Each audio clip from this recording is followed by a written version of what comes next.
Hello. जिस case की news तुम अपने चैनल पे चला रही हो ना, उस केस का कातिल मैं ही हूँ। क्या तुम मुझसे बात करना चाहोगे? हाँ हाँ, एक मिनट, आप बस लाइन पे रहिए। मैंने वाद से 2 बार उसके सर पर वार किया। आवाज सुनकर औरत भी जाग गई और मैंने उसे भी मारा और उसके साथ बलात्कार किया। मैं 3 घंटे तक उस घर में था। मैंने कपड़े बिखेरे, खाना फैलाया और पूरा घर तहस नहस कर दिया। और ये बेवकूफ पुलिस वाले मुझे छोड़ सूरी गैंग को ढूंढते रहे। तुम लोगों को क्या लगता है ये ऐसी निकम्मी पुलिस तुम लोगों की रक्षा करेगी?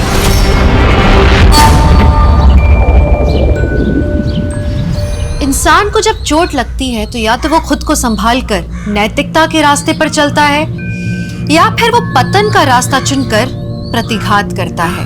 बदले की भावना और उस पर अमल करना किसी भी अच्छे नागरिक को अपराधी की श्रेणी में ले आता है। और कितना भी तर्क वितर्क कर लें, अपराध कभी भी सही नहीं हो सकता। नमस्कार, मैं हूँ दिव्यांका त्रिपाठी दहिया और मैं स्वागत करती हूँ आपका क्राइम पेट्रोल सतर्क के इस एपिसोड में, जो किसी को लगे घात की कहानी है जिसके प्रतिघात ने कई जिंदगियां ले ली। राजू, जी चल। और मुन्ना को बोलना रास्ते में रुके नहीं कहीं। भैया, टेम्पो निकल रहा है क्या? मैंने ऑडिट नहीं किया अभी तक। वो कोई बात नहीं, तुझे मैं संभाल लूं। ए बंद करना। ये क्या है? ये क्या है भैया? ये तो इलीगल है। आप खुद तो फंसोगे ही और हम आपके साथ काम कर रहे हैं, पुलिस हमें भी तोड़ेगी। ए, लेके जा टेम्पो। जो भी तूने देखा ना, उसके बारे में ज्यादा किचकिच मत कर। ये पकड़ और अपना मुंह बंद रख, आगे और भी मिलेगा। बेईमानी का काम मैं नहीं करूंगा भैया जी। आपका पैसा और आपका काम, आपको मुबारक।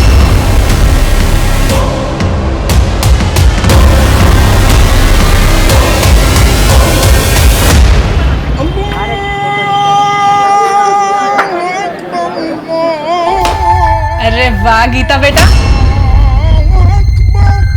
Very good.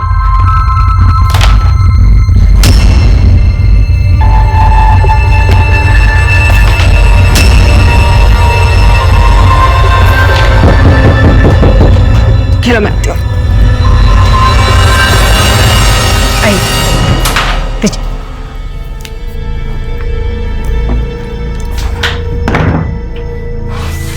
क्या हुआ?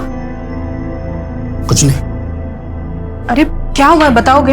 अरे वो माधव भैया कट्टे का गैर कानूनी काम करते हैं। मैंने अपनी आंखों से देखा आज। फिर क्या, नौकरी छोड़ दी मैंने। अरे नौकरी छोड़ दोगे तो कैसे काम चलेगा? अरे सूरज का इलाज, हम पहले इतने कर्जे में हैं। अरे लेकिन ऐसी जगह काम करेंगे तो एक ना एक दिन मैं भी फंस जाऊंगा ना। मुझे सब कुछ पता है, तुम चिंता मत करो। और वैसे भी सिर्फ नौकरी के भरोसे सूरज का इलाज नहीं हो पाएगा। मुझे अलग से कुछ इंतजाम करना पड़ेगा। लेकिन कैसे? चाहे जो कुछ करना पड़े, लेकिन मैं इलाज के पैसे लाऊंगा जरूर। और तुम देखना, अपना सूरज फिर से फुटबॉल खेलेगा। ये सूरज, ये देख, मैं तेरे लिए क्या लाया, एक नई टी शर्ट। और पता है इस पे फुटबॉल भी लिखा है। कैसी है? पहन के दिखा। यस, दिखा मम्मी को। कैसा लग रहा है? अरे वाह मेरा सूरज।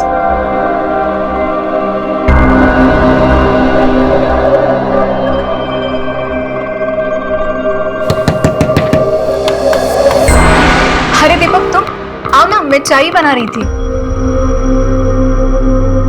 नहीं बेला, थोड़ा जल्दी में हूँ। ये पैसे नीमा ने भिजवाया है। कल 5 टोकरियां बिकी थी ना, उसके है। वो सब ठीक है, लेकिन आओ अंदर, मैं चाय बना रही थी, अब साथ में चाय पीते हैं। अरे नहीं ठीक है। अरे आओ। क्या तुम भी? ये लो। और बताओ, सूरज कैसा है? ठीक है, डॉक्टर ने बोला है कि जल्दी ठीक हो जाएगा, लेकिन पैसे बहुत लगेंगे, कम से कम 5 लाख। 5 लाख? हाँ। इतना सब कैसे करोगे आप? मैं अपने पापा से बात करूं, वो कुछ ना कुछ मदद जरूर कर देंगे। या फिर मेरे जो जेवर थे वो बेच के तुम्हारी मदद हो ही जाएगी। अरे इतना बोला वो बहुत है, मैं कुछ ना कुछ इंतजाम कर रहा हूँ ना। अच्छा, नीमा के घर से दहेज में कुछ नहीं मिला था क्या? मतलब अगर जेवर वगैरह होंगे तो वो बेच दो ना। उतनी ही मदद हो जाएगी। बेला, मैं निकलता हूँ। वो क्या है ना, घर पे सब लोग इंतजार कर रहे होंगे। अरे लेकिन चाय तो खत्म कर लो। सुनो दीपक। अरे दीपक, आते रहना। राशन का 2000, दवाइयों का 4.5, 6.5। अच्छा, चाय बना दूं आपके लिए? अरे नहीं, वो बेला के यहाँ से पी के आया हूँ मैं। अच्छा सुनो ना, वो 2000 रुपया था ना मेरे पास, उसमें से 1000 रुपए मैंने गायत्री काकी को दे दिए। उनके पास खाने के भी पैसे नहीं थे। कोई बात नहीं, किसी की मदद करना अच्छी बात होती। अच्छा क्या? मामा जल्दी आइए, सूरज क्या हुआ?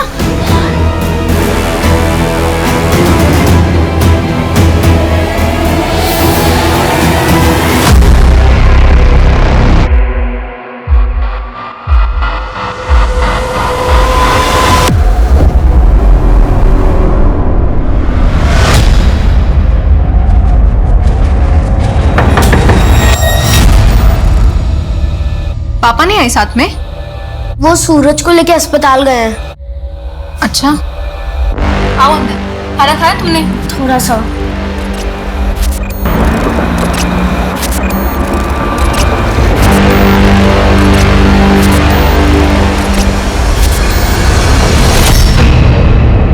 सुन नीमा, रात बहुत हो चुकी है। गीता को सुबह लाता हूँ। बेला को मैंने फोन कर दिया है। डॉक्टर ने जो नई दवाई लिखी है, मैं क्या सोच रही थी, वो ले लें क्या? लेना तो पड़ेगा ही। कल मैं माजी के पास चला जाता हूँ, हो सकता है कुछ और मदद कर दे। अच्छा, आप एक बार माधव भैया से बात करके देखो ना।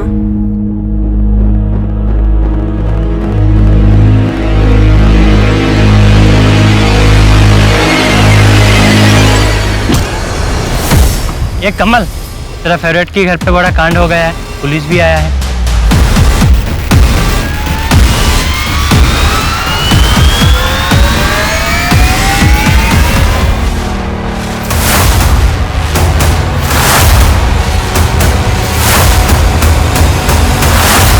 लगता है कोई इनसे बहुत नाराज था। पर किससे मैम?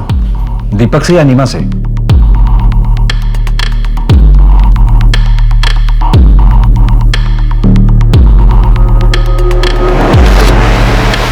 मैम, यहाँ तेल के निशान भी है और सामान भी बिखरा पड़ा हुआ है। लगता है रॉबरी का मामला है। प्लेट्स पर भी ऑयल के निशान है एक्स्ट्रा। वो लोग कच्चे पहन कर निकलते हैं शरीर पर तेल लगाकर, जिससे पकड़े न जाए, और जहाँ चोरी करते हैं वहां पर खाना भी खाते हैं। लेकिन मेहता, उन्होंने आज से पहले कोई हत्या नहीं की, एटलीस्ट हमारे सामने तो नहीं। हमारे सामने ऐसा कोई केस नहीं है।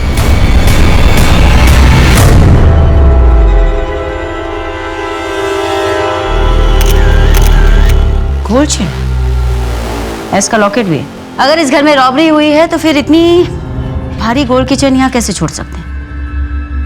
मैम, ये देखिए, ऐसा लग रहा है कि 2 दीवार पर फोटो फ्रेम है, जिसे अभी भी निकाला गया है। फैमिली फोटो, बच्चे भी हैं। एक बेटा और बेटी है, सूरज और गीता। पड़ोसी ने बताया कि सूरज की तबीयत काफी खराब हो गई थी, इसलिए कल रात उसे हॉस्पिटल लेकर गए और गीता को नीमा की सहेली बेला के घर भेजा गया। तो सूरज इस वक्त कहाँ है? एज फॉर सूरज, ऐसा हो सकता है कि नीमा ने अपने बेटे के लिए चैन बनवाई हो, या उसका नाम का लॉकेट वो खुद पहन रही है। मैडम जी, यहाँ कुछ है।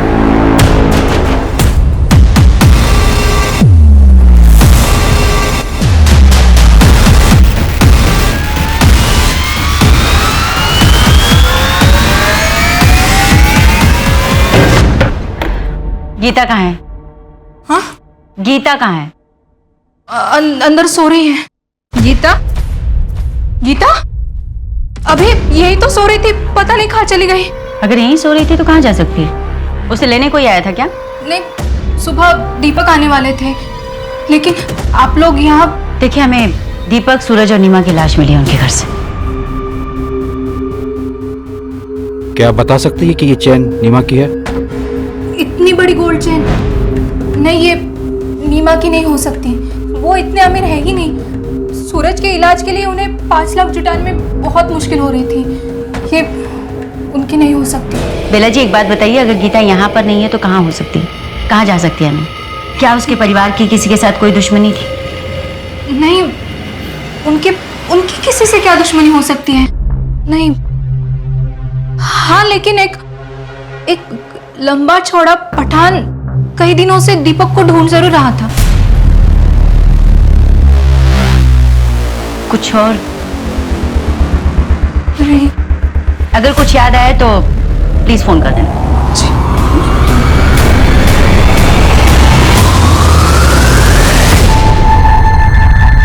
अरे यार नीमा, बहुत देर हो गई, कम से कम एक कप चाय तो पिला दे।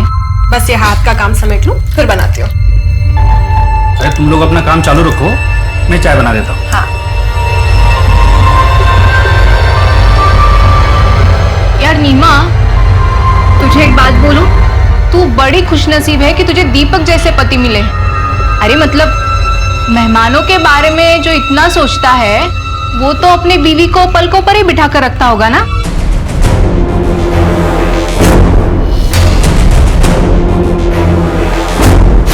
क्या पूरी फैमिली मर गई? ठीक है, तो तुम अभी इतना बौखलाओ मत। मर्डर हुआ है तो पुलिस तो आएगी ही ना। ऐसा करो, तुम अंडरग्राउंड हो जाओ और तब तक इस शहर में मत आना जब तक हम ना बुलाएं। किसी काम की नहीं है मुस्टंडे, पैसा डुबा के ही मानेंगे।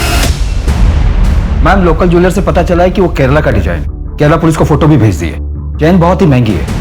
अगर हमें कहीं से ये पता चल जाए कि वो चेन किसकी है तो शायद हमें कोई लीड मिले। प्रदीप, जिस तरीके से बॉडीज को प्लेस किया गया था उससे कोई पर्सनल एंगल लगता है।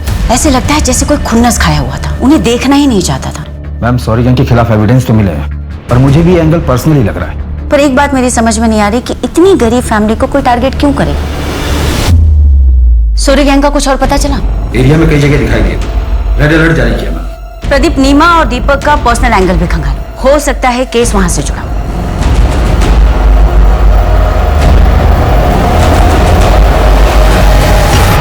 नीमा, मेरी बात सुनना। मैं तू क्यों अपनी जिंदगी खराब करने पर तुली हुई है?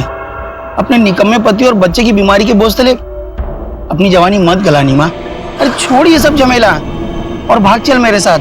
मैं तुझे कोई तकलीफ नहीं होने। हिम्मत भी कैसे हुई मुझे ये सब बोलने की? ना तो मेरा पति निकम्मा है और ना ही मेरा बेटा मुझ पर बोझ है। वो जगह तू अपनी फैमिली पे, समझा ना? मेरे पति और मेरे बेटे से मैं बहुत प्यार करती हूँ। दोबारा से मुझे ये सब बातें बोली ना तो पुलिस में शिकायत कर दूंगी तेरी, और मोहल्ले में भी जीना दुश्वार कर दूंगी तेरा मैं।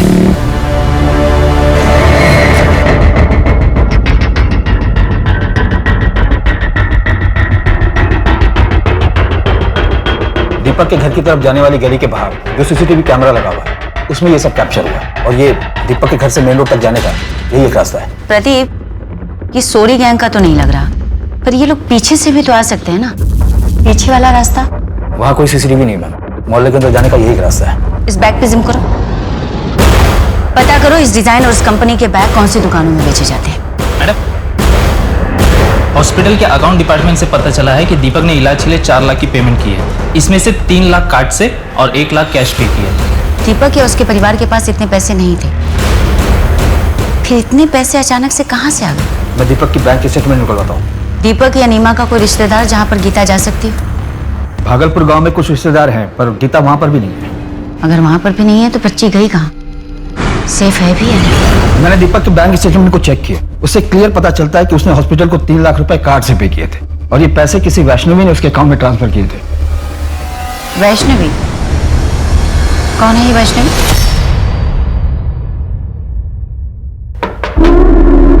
अरे आओ दरोगा, आओ।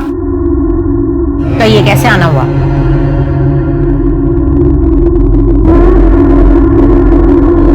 आपने दीपक को 3 लाख रुपए दिए थे। अब क्या करूं दरोगा बाबू, भलाई का काम ही नसीब में आया है। वक्त जरूरत पड़ने पर लोगों की मदद कर देती हूँ, और दीपक को भी 3 लाख रुपए मैंने ही दिए थे, पर सब कुछ कानून के हिसाब से। वो क्या बोलते हैं उसको, बैंक ट्रांसफर। और जब वो पैसे नहीं लौटा पाया तो आपने वसूली के लिए किसी को भेजा था? आफ्ताब को भेजा था। और आपके उस आफ्ताब ने एग्जाम्पल सेट करने के चक्कर में उसको और उसके पूरे परिवार को ही मार दिया। दरोगा बाबू, अगर हम ऐसे ही लोगों को मारने लगे तो लोग हमसे पैसे क्यों लेंगे? 3 लाख रुपए दिए थे, कोई सिक्योरिटी नहीं रखी? सिक्योरिटी के तौर पे घर के पेपर दिए थे उसने। अब तुम बोलोगे उसके मकान के चक्कर में मैंने उसको मार दिया। तुम मेरा घर देखो और उसका मकान देखो। ये आफ्ताब का है? वो तो अपनी गर्लफ्रेंड के साथ लखनऊ गया है घूमने। सर, मैंने वैष्णवी के बारे में सब कुछ पता कर लिया कि पैसों की वसूली के लिए आफ्ताब नाम का एक बंदा जाता है। हिस्ट्री शीटर है वो, और उस पर सेक्सुअल असॉल्ट के आरोप भी है। बेला ने भी यही कहा था कि दीपक के पीछे कोई लंबा चौड़ा पठान पड़ा था। हो सकता है ये पठान आफ्ताब ही हो। अपने खबरों को अलर्ट करो, देखते ही आफ्ताब कब तक अंडरग्राउंड रहता है। सर, पर एक बात समझ में नहीं आ रही है कि जब दीपक के घर में भारी गोल्ड की चेन थी तो उसने वैष्णवी से पैसे उधार क्यों लिए? बोल। भैया जी, थोड़े पैसों की जरूरत थी मुझे। हर महीने पगार से काट लीजिएगा, और आप बोलोगे तो मैं ओवर टाइम भी कर लूंगा। हाँ बोल, कितने चाहिए? वो 4 से 5 लाख की जरूरत। क्या 4-5 लाख? भाई दिमाग ठीक है तेरा? 10-20 हजार की बात होती तो मैं सोचता भी। कुछ भी बोल रहा है। 4-5 लाख, चल जा अपना काम कर। 4-5 लाख? नहीं, तू चीटर है। मैंने चीटिंग नहीं की है सूरज। अरे मेरी रानी यही नहीं गई है। चीटिंग कर रही है, तू चीटर। क्यों शोर पापा ने मचा? पहले तू चीटर है। सुनो मेरी बात। अरे चुप रहो। अब मैं तुमको सिखाऊंगा बिना चीटिंग के कैसे जीतते हैं। नीमा आओ बैठो। ये स्ट्राइकर है। इस ब्रूटल मर्डर केस में तकलीफों से गुजरता लेकिन हंसता खेलता परिवार उजड़ गया था, और इस अपराध को अंजाम देने वाले का कोई सुराग तक नहीं मिल रहा था। फिलहाल उस इलाके में लूटपाट करने वाला सोरी गैंग पुलिस के शक के घेरे में सबसे ऊपर था, लेकिन मुश्किल बात यह थी कि ये सिर्फ रॉबरी का केस नहीं था। दूसरी तरफ सूद पर पैसा देने वाली वैष्णवी थी, जिससे दीपक ने अपने बेटे के इलाज के लिए उधार में पैसे लिए थे और वो उसे लौटा नहीं पा रहा था। लेकिन क्या इन्हीं में से किसी ने इस हत्याकांड को अंजाम दिया था, या फिर कोई ऐसा भी था जो अभी तक पुलिस के शक से बाहर था?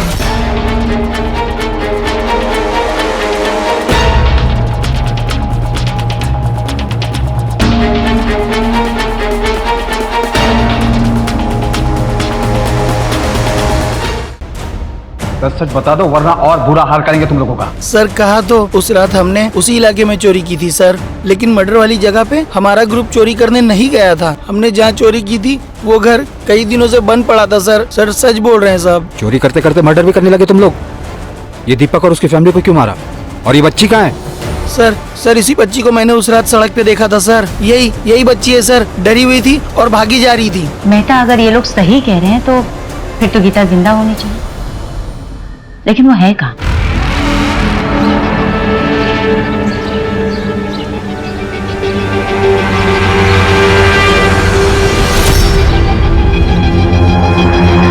अकेले हो यहाँ? डरो मत, तुम्हारे मम्मी पापा नहीं है? मैं बेटा, तुम्हारा नाम क्या है बताओ? गीता। तुम्हें भूख लगी होगी ना?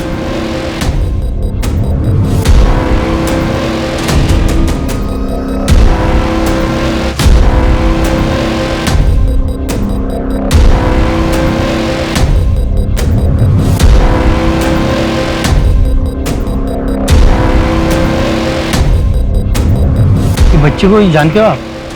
अरे ये तो वही है ना, दूसरे वाली गली में रहती है। सुना है इसकी माँ का मोहल्ले में किसी लड़के के साथ लफड़ा था। किसके साथ? वो तो नहीं पता। कुछ तो बताओ यार, कहाँ जाती है कहाँ आती है? अरे मैंने सुना था तो बता दिया, बाकी आप मोहल्ले में जाके पूछ लीजिए किसी को। हाँ मुन्ना बोल। मैडम, पता चला है कि दीपक अपनी नौकरी से खुश नहीं था, क्योंकि उसका चक्कर और उसको किसी लड़के के साथ चल रहा था। मुन्ना, तुम ये रोज रोज नई नई कहानियां मत सुनाओ। कोई सॉलिड एविडेंस और जानकारी हो तो बताओ। मैडम, मुझे थोड़ा टाइम दो, मैं उस लड़की की पूरी कुंडली निकाल कर आपके सामने रख दूंगा। कामकाज में ठीक था दीपक, पर सच तो यह है कि वो अपनी सैलरी से खुश नहीं था। अपने बेटे की बीमारी की वजह से उसकी पैसों की जरूरत थी भी बहुत ज्यादा। अब सर, मुझे भी अपना धंधा रन करना है, किसी एक की सैलरी तो बढ़ा नहीं सकता, बाकी लोगों को भी जवाब देना पड़ता। उसका यहाँ पर किसी के साथ कोई पंगा था? नहीं, ऐसा कभी कुछ सुना तो नहीं, पर हाँ सर, कुछ पता लगेगा तो आपको जरूर बताऊंगा। ठीक है। पोस्टमार्टम रिपोर्ट के हिसाब से दीपक के सर पर किसी भारी चीज से वार करने की वजह से उसकी मौत हुई, वो भी मारने के बाद, यानी कि नेक्रोफिलिया। मतलब ये केस नीमा से कनेक्टेड है? ऐसा भी हो सकता है कि कोई दीपक से नाराज हो, उससे बदला लेने का ये उसका तरीका। मैडम, केरला से गोल्ड चेन की सारी इंफॉर्मेशन आ गई। वो गोल्ड चेन दरअसल में मुनी जमानी माला कहलाता है, और ये स्पेसिफिक डिजाइन खोजी कोड़े में बनाई जाती है, और खोजी कोड़े के जिस ज्वेलर ने बनाई थी उसी का इनिशियल एस उस पर था। यानी कि वो एस सूरज के लिए नहीं था। कुछ बताया उसने कि वो माला उसने किसके लिए बनाई थी? पिछले साल ही उसकी मौत हो गई थी, तब से वहाँ ऐसा कोई गहना नहीं बनाया गया। उसका एक बेटा था मैम, जो अब केरला में नहीं रहता, लेकिन पुलिस उसे ट्रैक कर रही है। Madam, ma'am, Dhanipur triple murder case में आरोपी कब पकड़ा जाएगा? देखिए मैडम, अभी इन्वेस्टिगेशन चल रही है। अभी तक की जांच में हमारे सामने कोई भी ऐसा पुख्ता सबूत नहीं आया है, पर हम कोशिश कर रहे हैं। लेकिन किसी गरीब फैमिली को मारने के पीछे क्या वजह हो सकती है? I mean, इसके बाद क्या लोग अपने घरों में सुरक्षित महसूस करेंगे? देखिए, हमें पूरा भरोसा है कि कातिल जल्द से जल्द पकड़ा जाएगा और उसे कड़ी से कड़ी सजा मिलेगी। लेकिन कातिल कौन हो सकता है? कोई सरफिरा या विकृत मानसिकता का इंसान। ऐसे लोग वारदात को अंजाम देने के बाद कहीं जाकर छिप जाते हैं, लेकिन औरतों और बच्चों की जिंदगी से खिलवाड़ करने वाला चाहे जहाँ भी छिपा हो, हम उसे ढूंढ निकालें। Thank you. लेकिन मैम, जिस कॉन्फिडेंस के साथ आप कह रही हैं, क्या आप उसे सच में पकड़ लेंगी? मुझे नहीं लगता है आपके पास कोई ठोस लीड है।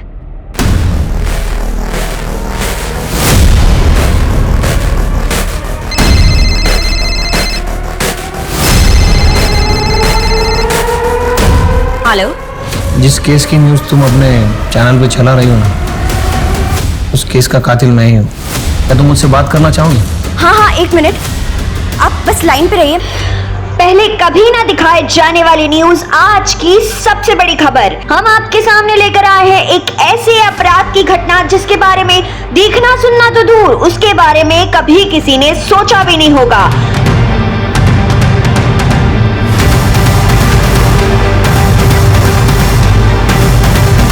मैम, आपने न्यूज़ देखा? नहीं, क्यों, क्या हुआ? मैंने वास से 2 बार उसके सर पर वार किया।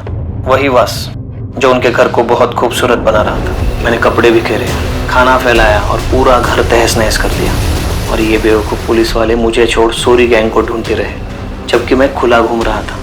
तुम लोगों को क्या लगता है ये ऐसी निकम्मी पुलिस तुम लोगों की रक्षा करेगी? आपका नाम क्या है? नाम में क्या रखा है? मैं आप लोगों को बता रहा हूँ, ये निकम्मे पुलिस वाले मुझे कभी नहीं पकड़ पाएंगे, क्योंकि वो मुझ तक कभी पहुंच ही नहीं सकते।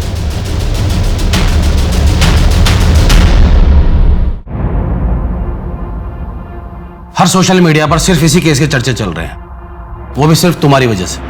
तुम्हें पता है इस केस को लेकर मुझ पर कितना प्रेशर है? आधी रात को उठकर आना पड़ा है मुझे यहाँ। इस तरह से सोल्व करेंगे आप इस केस को? मिस गायत्री, 1 हफ्ते का टाइम है आपके पास, वरना अपने ट्रांसफर की तैयारी कर लीजिए। Okay sir, thank you. आपको वो वीडियो कहाँ से मिला पूजा जी? वीडियो? वो तो मुझे एक रिलायबल सोर्स से मिला था। अगर उस वीडियो के फुटेजेस में कोई भी छेड़छाड़ या टेम्परिंग की गई होगी तो उस कातिल के पकड़े जाने के बाद में आप भी नहीं बचेंगे। हमारे इन्वेस्टिगेशन में बाधा डालने के जुर्म में मैं आपको भी बिहाइंड द बार कर दूंगी। मुझे नहीं पता कि वो वीडियो ऑथेंटिक है या नहीं। मैंने तो बस, मुझे अपने घर के बाहर एक सीडी मिली थी और फिर मुझे किसी का कॉल आया था। आपके सेंसलेस जर्नलिज्म के कारण लोगों में कितनी दहशत भर गई है उस हत्याकांड को लेकर, लेकिन आप लोग सिर्फ और सिर्फ अपने टीआरपी के बारे में सोचो। मेहता, सीडी इन से लेकर टेक्निकल टीम को भेज। वो सर, डैड सिर्फ अपने रॉयल और स्पेशल कस्टमर्स के लिए ऑर्डर पर ज्वेलरी बनाते। क्या ये चेन आपके यहाँ बनाई गई थी? सीरियल नंबर बताइए ना सर। जहाँ पे एस मार्क होगा ना सर, उसके नीचे देखिए ना। हाँ, R19/431। ओके सर, एक मिनट। ये चेन ना अलीगढ़ से शाजिया फरहान के ऑर्डर पे बनाई गई थी। रिकॉर्ड में पूरा एड्रेस और नंबर है, मैं आपको मैसेज करता हूँ सर। क्या ये चेन शाजिया की है? ये चेन तो शाजिया का ही है, पर आपको कहाँ से मिला? शाजिया कहाँ है? शाजिया अब नहीं रही। 15 दिन पहले ही उसकी हार्ट अटैक से मौत हो गई। शाजिया की कोई फोटो है आपके पास?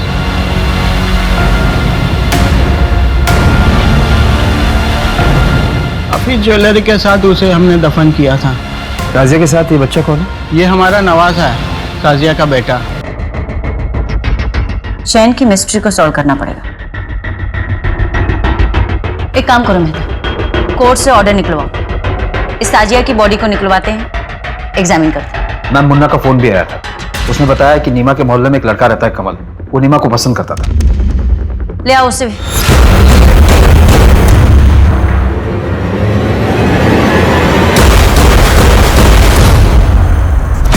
डेड बॉडी पर एक भी ज्वेलरी नहीं है, बॉडी को पोस्टमार्टम के लिए भेजो। साहब मैं सच्ची कह रहा हूँ साहब, उस रात मैं अपनी चचेरी बहन की शादी में गया था साहब। आप चाहे तो रिश्तेदारों से भी पूछ सकते हैं, पूरी रात वही था। तेरी चचेरी बहन का एड्रेस दे। मैम, कमल ने बताया कि वो उस रात अपनी चचेरी बहन की शादी में गया हुआ। हमने चेक किया और मुन्ना का कहना है कि कमल का प्यार एक तरफा था, नीमा की तरफ से कुछ नहीं था। तुमने ये साजिया फरहान की फाइल पढ़ी मेहता? इसके साथ भी नेक्रोफिलिया हुआ था जैसे नीमा के साथ, और साजिया के साथ तो उसकी डेड बॉडी को कब्र से बाहर निकालकर बलात्कार किया गया। जर्नलिस्ट का क्या? मैम, किलर ने जर्नलिस्ट को जिस नंबर से फोन किया था वो फेक आईडी पर लिया गया था, वहां तो डेड एंड है। मेहता, इन सब के पीछे जो कोई भी है, ये सब कुछ प्लान किया है। वो ऑयल स्टैंड्स का प्लान करना, खाना जानबूझकर छोड़ना, नीमा के अफेयर वाली बात, दीपक के ऑफिस की प्रॉब्लम वाली बात, ये सब कुछ डेड एंड पर जाकर ठहर जाती। इसका मतलब इस केस की इन्वेस्टिगेशन को शुरू से ही गुमराह किया गया। वो क्राइम सीन सिर्फ और सिर्फ हमें मिसलीड करने के लिए क्रिएट किया गया था। क्या सच में इस हत्याकांड की जांच उस शातिर अपराधी के बिछाए जाल में उलझती जा रही थी? इन्वेस्टिगेशन में ये इशारा जरूर मिल रहा था बार बार कि जुर्म करने वाला एक नेक्रोफिलियाक है। अपराधी इतना शातिर था कि हर मिला हुआ सुराग अधूरा था। शहर के लोग दहशत में और पुलिस बेबस, बस एक लीड मिलने का इंतजार कर रहे थे सब। पापा, आपने फिर से पकड़ लिया। मेरा चुपकली इधर बैठा है, आजा बाहर। चल चल, अब मम्मी को ढूंढते, आजा। मम्मी मम्मी मम्मी कहाँ छुपी है?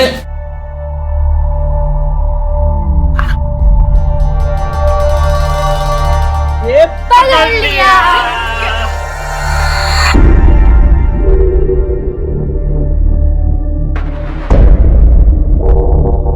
जिस दिन शाजिया की मौत हुई थी उस दिन शाजिया के घर पर कोई ज्वेलर आया था। शाजिया ने अपनी सहेली को फोन करके कहा था कि अगर उसे ज्वेलरी देखनी हो तो उसके घर आ जाए, क्योंकि वो ज्वेलर बहुत ही सस्ते दामों में ज्वेलरी बेच रहा था। हालांकि शाजिया की सहेली शाजिया के घर नहीं आई थी और शाम को जब शाजिया के पेरेंट्स घर आए तो उसकी मौत हो चुकी थी।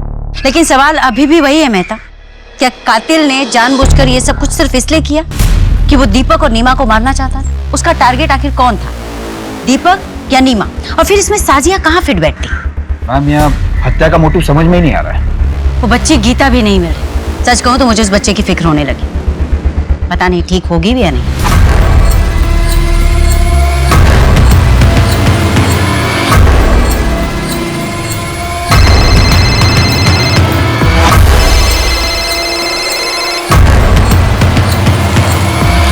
हेलो, ठीक है मानिका।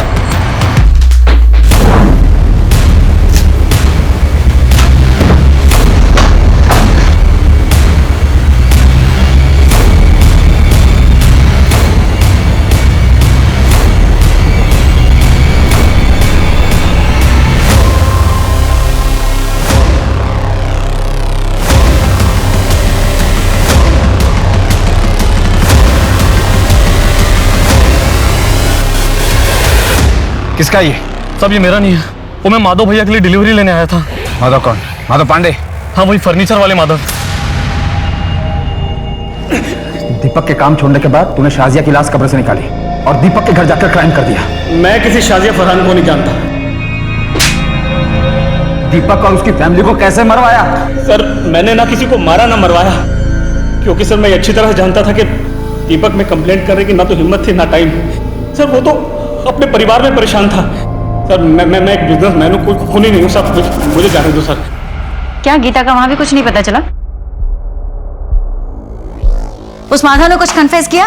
नहीं मैम, कट्टो का इलीगल बिजनेस से यही कन्फेस किया। उसका कहना है कि इस हत्या में उसका कोई हाथ नहीं है। चार्जशीट तैयार करो, इनलीगल वेपन और ट्रैफिकिंग के केस में अंदर ही रहो। मैम, कमल से भी कुछ निकल नहीं पा रहा है। वो उस रात अपनी चचेरी बहन की शादी में गया था और सुबह 6 बजे निकला था वहां से।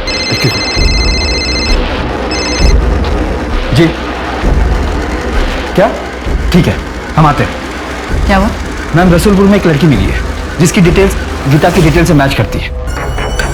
आ रही हूँ बाबा। गीता का? कौन गीता?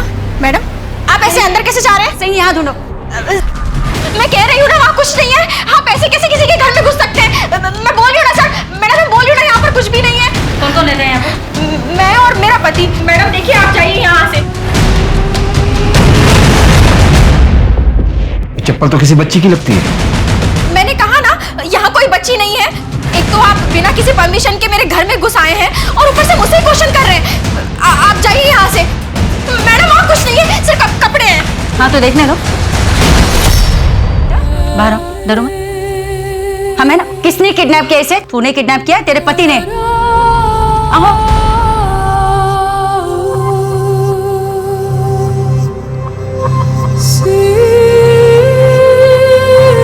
मैडम मेरा कोई बच्चा नहीं है, मैं माँ नहीं बन सकती। इसलिए जब मैंने गीता को देखा तो मेरा मन नहीं माना और मैं अपने साथ अपने घर ले आई। हमारे पास बहुत पैसा है लेकिन मेरा पति शराबी है, इसलिए मैंने गीता के बारे में अब तक उन्हें कुछ नहीं बताया। पता नहीं गीता किसी भी आदमी को देखती है तो ऐसे डर जाती है कि अलमारी में जाके छुप जाती है। अगर ऐसी बात है तो तुमने पुलिस स्टेशन में इन्फॉर्म क्यों नहीं किया? हम पिछले 15-20 दिनों से इस बच्ची की तस्वीर लेकर यहाँ वहाँ ढूंढ रहे। मैंने न्यूज में देखा था कि मर्डरर ने किस तरीके से आप लोगों को चैलेंज किया था। मुझे गीता की जान की चिंता है, इसलिए मैंने किसी को कुछ नहीं बताया। हाँ लेकिन गीता ने अपने माँ बाप के कातिल को देखा है। गीता बेटा डरो मत, याद करो और बताओ उस रात क्या हुआ था, क्या देखा था तुमने?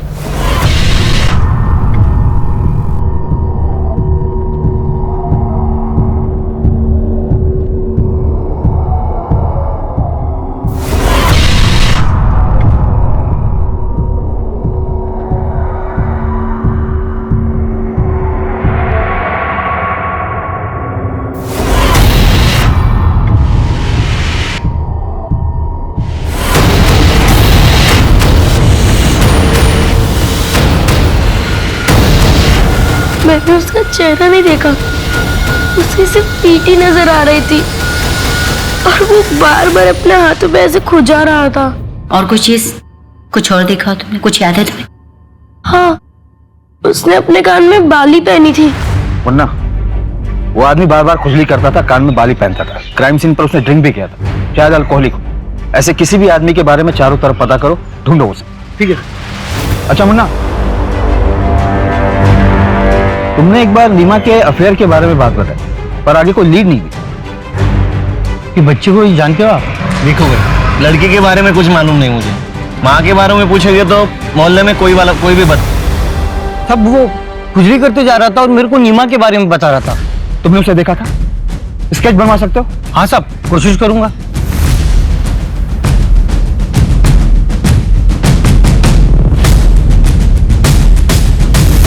मर्डर के दूसरे दिन ही वो हमारी आंखों के सामने था, हमें मिसलीड करता रहा और हम उसे नहीं पहचान पाए। आज की तारीख में हमारे पास केवल उसका स्केच है और हम उसके बारे में कुछ नहीं जानते।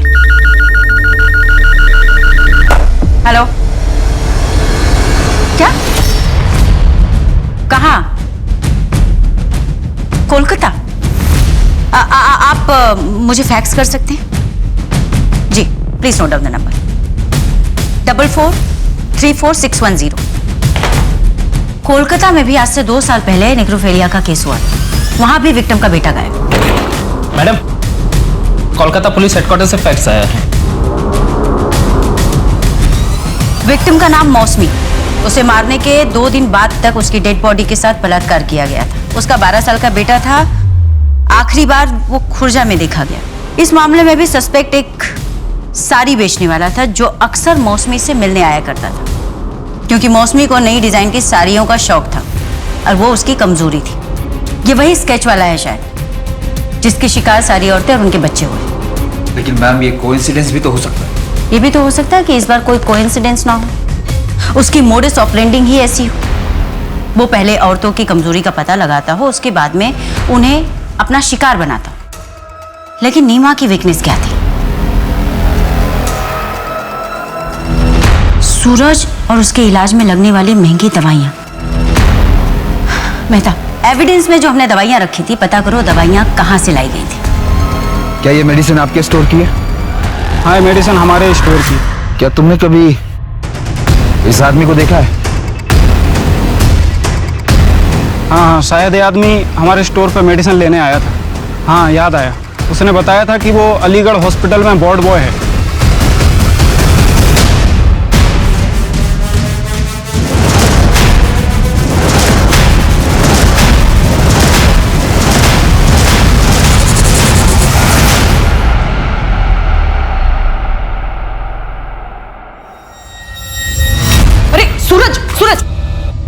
मना किया ना तुझे, कभी सुनता नहीं है मेरी बात। ऊपर कर पैर। अभी ज्यादा बीमार हो गया तो फिर फुटबॉलर नहीं बनना तुझे। डॉक्टर सर की बात सुनता है ना मेरी बात सुनता है। डॉक्टर साहब को कुछ भी बोले, ऐसे कई सारे पेशेंट्स हैं जो अपने बुढ़ापे तक भरपूर जीते हैं। आप बस इलाज चलने दो। दवाइयाँ इतनी महंगी है और कुछ समझ में नहीं आ रहा है, कुछ बेचने के लिए भी नहीं बचा अब तो हम लोगों के पास। मैं एक आदमी को जानता हूँ जो ऐसे बीमारियों की दवाई आधे से भी कम दाम में देता है। आप चाहो तो मैं आपको दिलवा सकता हूँ। हाँ हाँ, आपका बहुत बड़ा एहसान होगा हम लोगों के ऊपर। कल सुबह ही मैं दवाई लेके आता हूँ। आप अपना एड्रेस दीजिए। जी देती हूँ।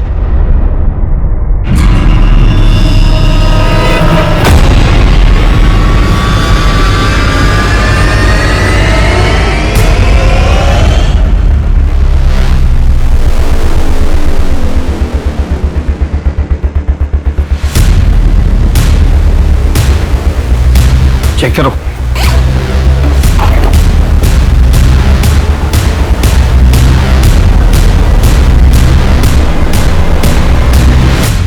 ये नीमा और उसकी फैमिली, इसने जिस जिसको मारा उनकी निशानी अपने पास रख ली। पता नहीं और कितनों को मारा होगा इसने। गिनते रहिए साहब, बहुत है। किसे ढूंढ रहे थे? मुझे? बहुत ज्यादा वक्त नहीं लग गया आपको मुझे ढूंढने में, जबकि मैंने बहुत सारे सुराग छोड़ दिए। जहां जाता था वहां सुराग छोड़ता था। ऐसा करेंगे तो कैसा चलेगा साहब? नहीं नहीं नहीं नहीं, मारोगे तो कुछ भी नहीं बताऊंगा, ऐसे सब कुछ बता दूंगा। कैमरा में देख के बोलना है या फिर आपको देख के? तू ऑन कैमरा मार खाएगा या ऑफ कैमरा? मैडम ये मत समझना कि आप लोगों ने मुझे पकड़ा है। मैंने खुद पुलिस को यह चांस दिया कि वो मुझे ढूंढ ले। दरअसल अब मैं भी चाहता हूँ कि पूरी दुनिया को मेरी कहानी पता चलनी चाहिए। उनको पता चलना चाहिए कि मैं कोई शिकारी नहीं बल्कि खुद शिकार हुआ हूँ। मुझ पर भी जुल्म हुए हैं, मैं भी विक्टिम हूँ। इसीलिए तूने एक के बाद एक मर्डर किया, उन लोगों का भी जिनका कोई कसूर नहीं। क्या बिगाड़ा था उन लोगों ने? आपके बाल भी सीधे है क्या? हाँ, मैं भी सीधी और मेरे बाल भी, पर जलेबी की तरह। तू ये बता कि सूरज और नीमा ने तेरा क्या बिगाड़ा? मैंने तो उसकी मदद करी है। कैसे डांट रही थी उसे? मना किया ना तुझे, क्यों उतर रहा है बेड से? कभी सुनता नहीं है मेरी बात। अब ये बता कि ये सब तूने क्यों किया? कोई अपने बच्चों को डांटे, उन पर अपना हक जमाए, उनको तकलीफ दे, मुझसे बर्दाश्त नहीं होता। और मैडम, ये सभी औरतें वही कर रही थी। मुझे जितना तुझ पर गुस्सा आ रहा है ना, उससे कहीं ज्यादा तरस आ रहा है। जिस माँ की जातियों और परवरिश की तू बात कर रहा है ना, तू बिल्कुल उसके जैसा बन गया।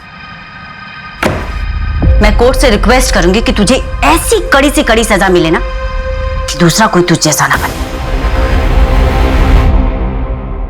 नवीन पूरी दुनिया को ये बताना चाहता था कि उसके साथ कितना अन्याय हुआ था।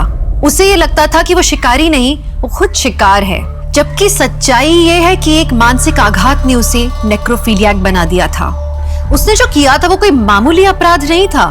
महिलाओं के प्रति भारी नफरत ने उसे अंधा बना दिया था और प्रतिघात में वो मासूम औरतों पर हमला करता था। अपने ऊपर हुए घात से उबरकर सही दिशा में बढ़ना ही इंसानियत है।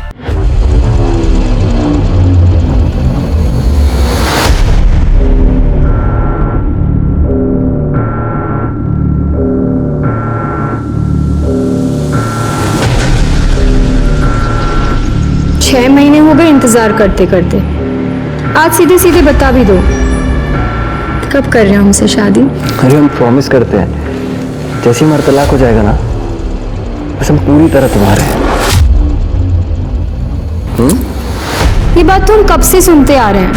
अरे तो अगर तलाक नहीं भी हुआ तो तुम्हें पूरी तरह खुश रखने की जिम्मेदारी हमारी, ठीक है? नहीं भी हुआ मतलब? तुम हमारे साथ सिर्फ मजे करना चाहते हो? तो जिंदगी में मजे के अलावा रखा ही क्या है? छोड़ो मुझे। बस एक दूसरे को खुशी देते रहो। देखो हम बताते कैसे। ऐसे। आज के बाद अपनी शक्ल मत दिखाना हमें। स्वीटी, मजे करेंगे, करो मजे। बदतमीज। स्वीटी।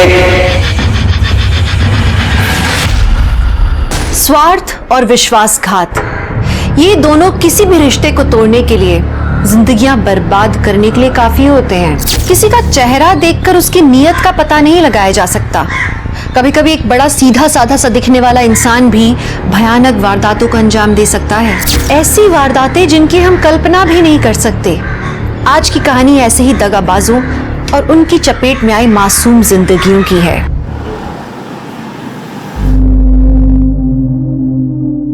अच्छा भाभी जी, मैं चलता हूँ, ठीक है? ठीक।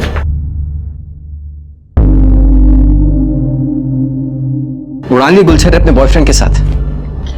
इसे बहुत फट्टू है, हमें आते देखते ही भाग गया। अरे आप कैसी बातें कर रहे हैं? उसने नई गाड़ी ली है इसलिए वो मिठाई देने आया था। अच्छा, अगर हम अभी घर नहीं आते ना तो उसके साथ कार में घूमने जाने का भी प्लान था ना? पिंकी बेटा तुम अंदर जाओ। कम से कम पिंकी के सामने तो ऐसी बातें मत बोलिए। तो तलाक क्यों नहीं दे देती हमें? उसके बाद जितने मर्दों के साथ गुलछर्रे उड़ाने हैं ना, उड़ाते रहना। गुलछर्रे हम नहीं, आप उड़ाते हैं बाहर। हम कुछ बोलते नहीं है, इसका मतलब ये नहीं कि हमें कुछ पता नहीं है। और रही बात तलाक की, भूल जाइए उसे आप। और आपको तलाक देकर हम अपनी पिंकी की जिंदगी खराब नहीं कर सकते। और अगर आपको तलाक चाहिए तो ये घर और गांव की प्रॉपर्टी मेरे और पिंकी के नाम आप कर दीजिए।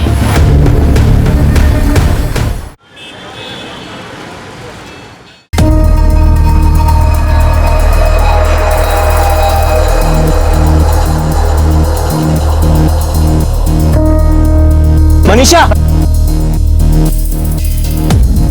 दीपक,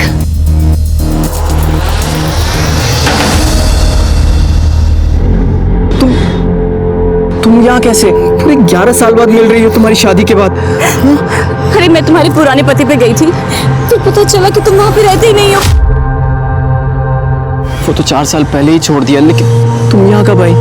पिछले साल मेरे पति के एक एक्सीडेंट में डेथ हो गई, फिर माँ बाप के पास आ गई। अब वो भी नहीं रहे तो भाई रवि है मेरा सहारा है। बच्चे तो कभी हुए ही नहीं। वो तुम्हारा जैसा प्यार अपने पति को कर ही नहीं पाई दीपक, और ना वो मुझे। खैर छोड़ो, तुम बताओ तुम्हारी बीवी और बच्चे कैसे हैं? मेरी बीवी, उसका होना ना होना सब बराबर ही है। जगह जगह मुंह मारती फिरती है।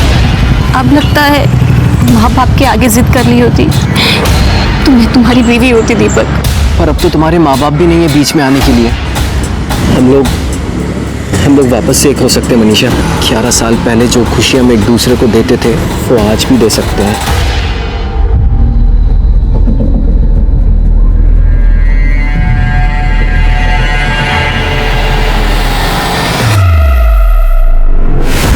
सुनिए सुनिए सुनिए जी, आपके पति दीपक वर्मा है ना जी?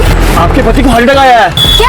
उनको यहाँ के गवर्नमेंट हॉस्पिटल में एडमिट किया मैंने। आप कौन है? मैं उनके ऑफिस में काम करता हूँ, उन्होंने मुझे आपको लाने के लिए भेजा है। जल्दी जल्दी आइए, आइए। सीट बेल्ट बांध लो आप।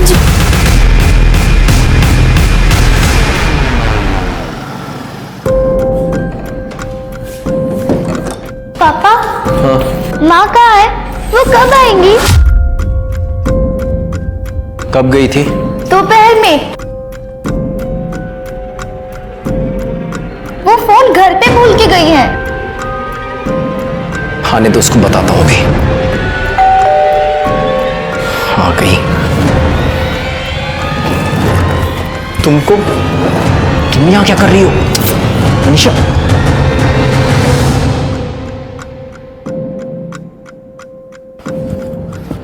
बेटा आप अंदर जाके पढ़ाई करो। हाँ, हम बुलाते हैं। तुम यहाँ क्या कर रही हो? कोई देख लेगा तो? देख लेने दो, मुझे किसी का डर नहीं। मनीषा, अरे मिठाई तो लाओ। तुम ना मुंह मीठा करो। पर ये कौन है? पहचाना नहीं? ये मेरा भाई है रवि। 11 साल पहले मिले थे तो छोटा सा था और हमारी मदद करने लायक नहीं था, लेकिन अब इसने हमारी मदद कर दी है। तुम्हारी बीवी को हमारे रास्ते से हटा दिया दीपक। सर पता नहीं हमारी बीवी राधा कहाँ चली गई। सर बहुत ढूंढने की कोशिश करी पर कहीं नहीं मिले। सर प्लीज कुछ कीजिए सर, हमें समझ में नहीं आ रहा हम क्या करें। तुम निराश मत हो, तुम्हारी बीवी को ढूंढने की कोशिश करेंगे। यादव, जी सर। इनकी मिसिंग कंप्लेन लो और कार्रवाई शुरू करो। आइए। Thank you sir.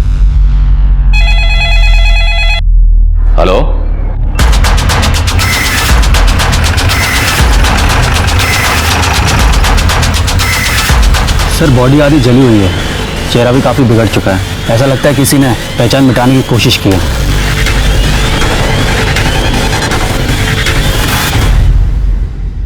सर ये सैंडल मिला है। कुछ मिला? सर अभी तक कुछ ऐसा नहीं मिला जिससे बॉडी की शिनाख्त हो सके। कितनी मिसिंग कंप्लेन है? सर तकरीबन 20 से 22 होंगे। बॉडी को पोस्टमार्टम के लिए भेजो और जितनी भी मिसिंग कंप्लेन है सबको शिनाख्त के लिए बुलाओ। Okay sir. मनीषा अपना खोया हुआ प्यार हर हालत में पाना चाहती थी, इसलिए उसने एक हत्या की साजिश रची। वहीं दीपक जब उसे अपनी पत्नी की हत्या के बारे में पता लगा तो पुलिस के पास जाने के बजाय उसने मनीषा का साथ दिया। दीपक और मनीषा ने स्वार्थ में सारी हदें पार कर दी थी, लेकिन इसमें राधा का क्या दोष था? और पिंकी, वो छोटी सी बच्ची, इतनी छोटी सी उम्र में उसके सर से उसकी माँ का साया छिन गया। लेकिन ये कहानी यहीं खत्म नहीं होती। इस कहानी में एक नया मोड़ आना अभी बाकी था।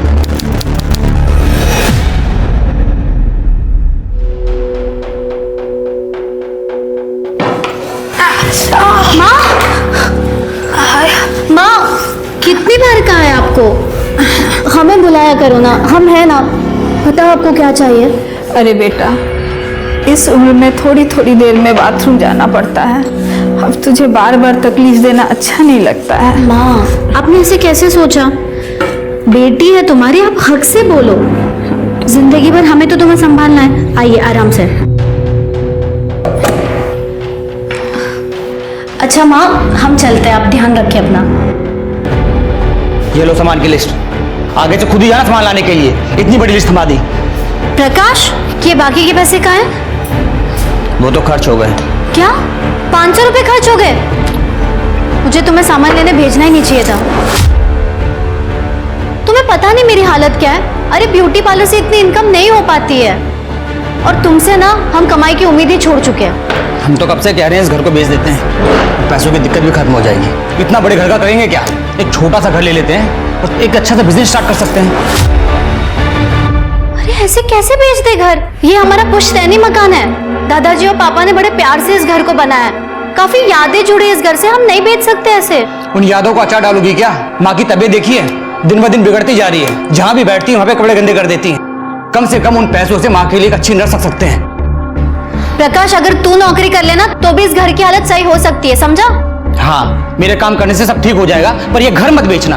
तो फिर से शुरू हो गया, और मेरे जीते जी ये घर नहीं बिकेगा, समझे?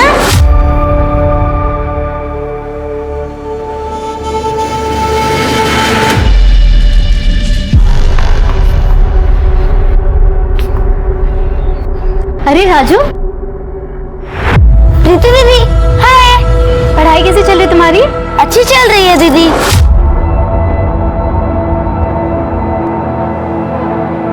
ये लो तुम्हारी चॉकलेट। थैंक यू दीदी। क्या कर रहा है उधर? स्कूल नहीं जाना? चल अंदर जा, तो जाके तैयार कर। है क्या हाथ? क्या ये? चॉकलेट। कितनी बार कहा है अजनबी लोगों से कुछ मत लिया कर। समझ में नहीं आती बात एक बार में? चल ना।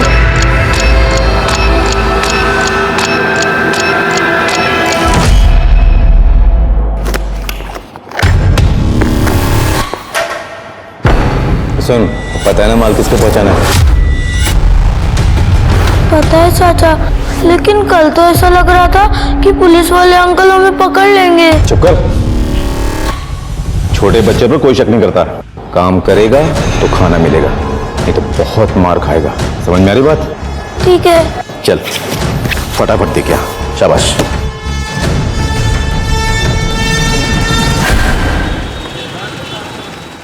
खा बेटा। अरे प्रीति, आओ बेटा आओ, तुम्हारी राह देख रहे थे। नमस्ते बुआ जी। नमस्ते बेटा। नमस्ते फूफा जी। खुश रहो बेटा। हाय विनोद भैया।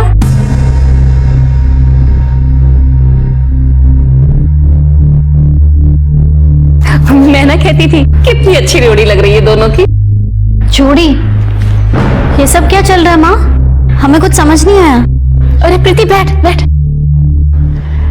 वो क्या है ना प्रीति, विनोद हमें बहुत पहले से कह रहा है कि हमको प्रीति से ही शादी करनी है। हमें तो कोई ऐतराज नहीं, लेकिन माँ हमें ऐतराज है। विनोद हमारा कजिन भाई है, बचपन से उसे भैया कहते आ रहे। अब ये अचानक से पति कैसे मान लूं मैं? सब जानते हैं कि विनोद हमारे जेठ का लड़का है। उनके स्वर्गवास होने के बाद हमने विनोद को गोद ले लिया था। अरे तुम्हारा भैया कहाँ से हुआ? अब कितना अच्छा रिश्ता है ना, घर की बात घर में रहेगी। ये सब हमसे नहीं हो पाएगा। प्रीति बेटा, अचानक ये सब बात सुन के परेशान हो गई होगी, थोड़ा वक्त दो उसको सोचने के लिए। तू बैठ बेटा, प्रकाश उठ, ले समोसा खा, बैठ बैठ बैठ। घनश्याम गैस लाया हूँ, बहुत पसंद है ना तुझे, खा। प्रीति तुम शादी के लिए इनकार क्यों कर रही हो? तुमको पता है ना, हम तुमको बचपन से पसंद करते हैं। बचपन में खेल में हर बार तुम हमारी पत्नी बनती थी। तब की बात और थी, खेल था वो। हमने तुम्हें कभी उस नजर से देखा ही नहीं है। देखो प्रीति, मेरा दिल मत तोड़, तुम्हें चाहिए तो और समय ले लो। हम सब सोच समझ कर ही कह रहे। बहुत हो गया तुम्हारा नौटंकी। अगर तुमको शादी नहीं करनी है ना तो ये घर बेच दो। ये घर हमारे भैया और पापा का है, इसमें हमारा भी हिस्सा निकलता है। सुन रही है ना आप? हमको हमारा हिस्सा चाहिए।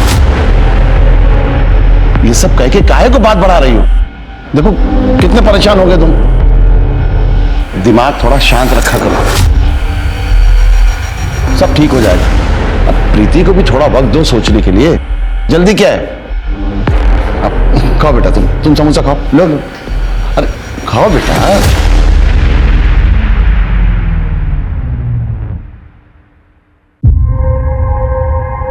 Okay, thank you.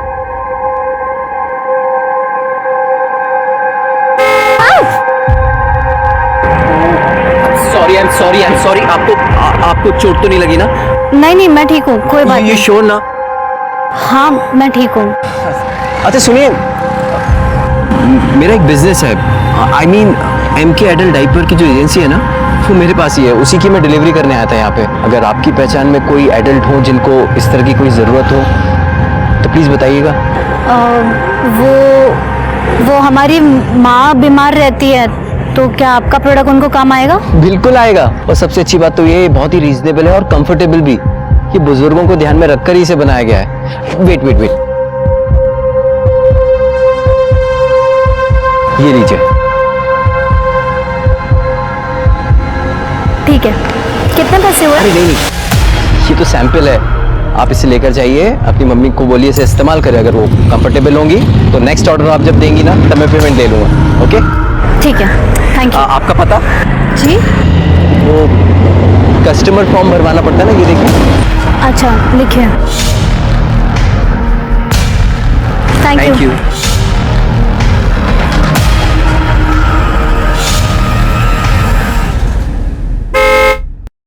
Preeti ji, hi.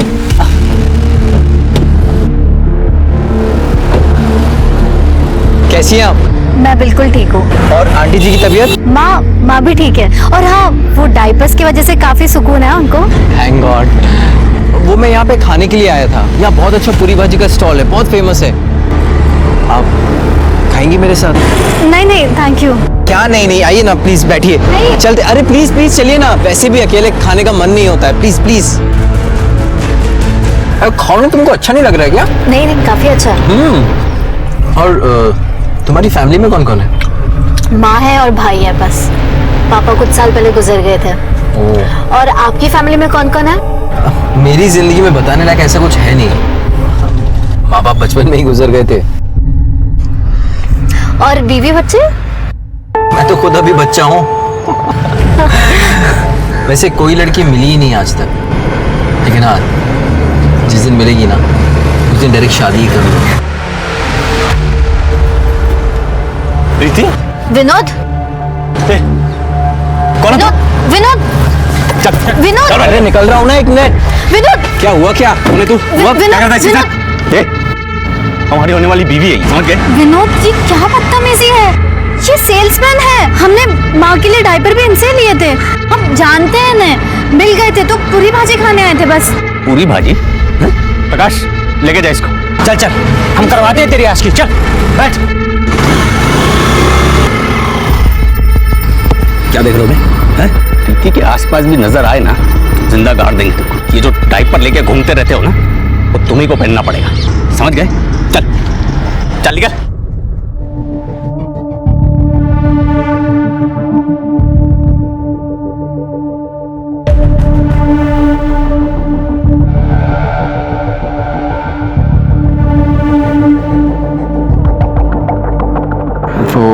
Beauty parlour के बाहर इंतज़ार करने के बजाय तुम्हें फ़ोन करें तो चलेगा ना? हाँ चलेगा, लेकिन मैं तुम्हें दूसरा नंबर देती हूँ। वो क्या ना, विनोद मेरा फ़ोन चेक करता है। ठीक है, और हमारा पुराना नंबर भी ना बंद हो गया है, तो हम तुम्हें नए नंबर से फ़ोन करेंगे। ठीक है? ठीक है।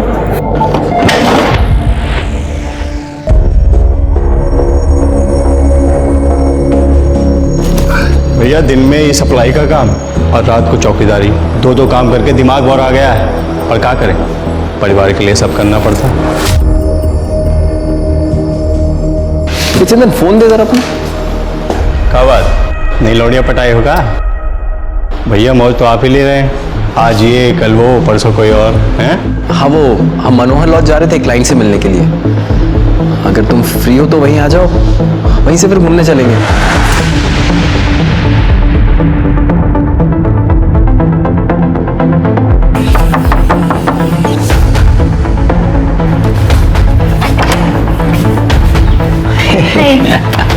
Come. दीपक, तुम्हारा क्लाइंट कहाँ है?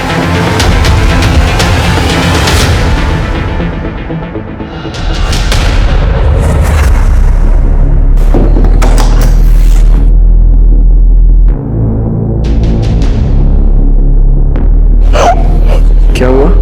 पापा, आंटी मुझसे बहुत काम करवाती है, मुझे होमवर्क भी नहीं करने देती। बेटा वो तुम्हारी माँ है, माँ की तो सेवा करनी चाहिए ना। चलो जाओ, अभी अंदर जाओ, और आगे से ना इन सब बातों के लिए मुझे परेशान मत करना, ठीक है? चलो जाओ। आज भी खाना बाहर से खाकर आए हो दीपक? अरे आज भी ज्यादा काम था इसलिए बाहर ही खा लिया। दीपक, जब से मैं प्रेग्नेंट हुई हूँ तुम मुझे अच्छी तरह देखते भी नहीं हो। तुम्हारा कहीं बाहर चक्कर तो नहीं चल रहा है ना? कितना शक करती हो तुम? हम अभी भी सिर्फ तुमसे प्यार करते हैं, और अगर सबूत चाहिए तो चलो अंदर। अरे इस हालत में नहीं दीपक, डॉक्टर ने मना किया है। तुम्हारे ना यही नखरे पसंद नहीं है मुझे। दीपक!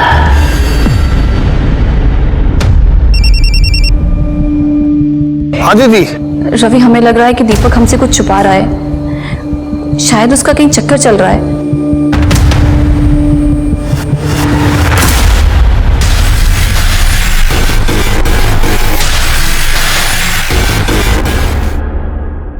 सर, हमारी बहन प्रीति कल शाम से घर नहीं आई है। उसके ब्यूटी पार्लर से पता चला है कि वो कल 6 बजे वहाँ से निकल चुकी थी। तो तुमने उसकी मिसिंग कंप्लेंट कल शाम को क्यों नहीं लिखाई? पुलिस 24 घंटे से पहले मिसिंग कंप्लेंट लिखती कहाँ है? प्रीति रोज कितने बजे घर आती है? वैसे तो सर वो 8 बजे तक आ जाती थी, लेकिन अभी कुछ दिनों से थोड़ा सा लेट आ रही थी। क्यों? शायद उसका किसी के साथ अफेयर चल रहा था। किसके साथ? पता नहीं सर, मैंने कभी पूछा नहीं। शर्मा, प्रीति की डिटेल्स इनसे ले लो। सर। तुम्हें किसी पे शक है? प्रीति का किसी से कोई झगड़ा या अनबन थी? विनोद कहने के लिए हमारा कजन है, वो प्रीति से शादी करना चाहता है, पर प्रीति उसे शादी नहीं करना चाहती है। विनोद, हम तो प्रीति से 2 दिन पहले मिले थे, हमको क्या पता वो कहाँ है। हमने सुना है तो प्रीति को बहुत परेशान करता है, बहुत चिल्लाता है उस पर। सर, प्रीति को तो हम अपने घर की बहू बनाना चाहते हैं, हमें भी उसकी फिक्र है, और आप हम ही से सवाल पूछ रहे हैं। अब प्रीति की माँ अनुराधा का फोन भी आया था, वो बहुत परेशान है। आप प्रीति को ढूंढिए, बड़ी मेहरबानी होगी आपकी।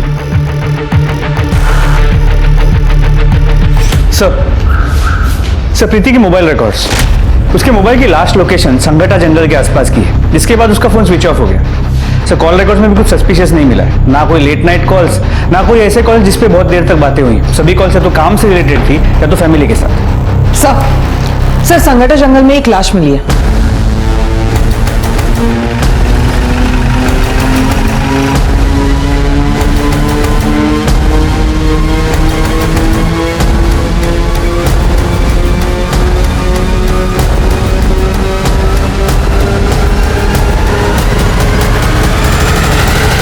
जरा चेक करो, जरा आसपास चेक करो। सर, ये तो प्रीति है। जिसका डर था वही हुआ। सर, इसका सिर फटा हुआ है, शायद किसी भारी चीज से वार किया गया है। सर, ये सैंडल देखिए। मतलब वो सैंडल भी प्रीति की थी और वो यहाँ से कुछ दूरी पे मिली। सर वहाँ से यहाँ तक घसीटे जाने का, खींचने का कोई भी निशान नहीं है। मतलब बहुत ज़्यादा चांसेस है प्रीति यहाँ भाग कर पहुँची। हाँ तो ये प्रीति यहाँ जंगल में क्यों भाग रही थी? कहीं ऐसा तो नहीं कि प्रीति का किसी ने किडनैप कर लिया हो और बाद में जब उसका किडनैपर यहाँ उसे मारने के लिए ला रहा हो तो ये बचकर भाग निकली। किडनैपर ने उसका पीछा किया और इस स्पॉट पे आके उसे दबोच लिया और मार डाला। सर ये मोबाइल और ये पर्स मिला है।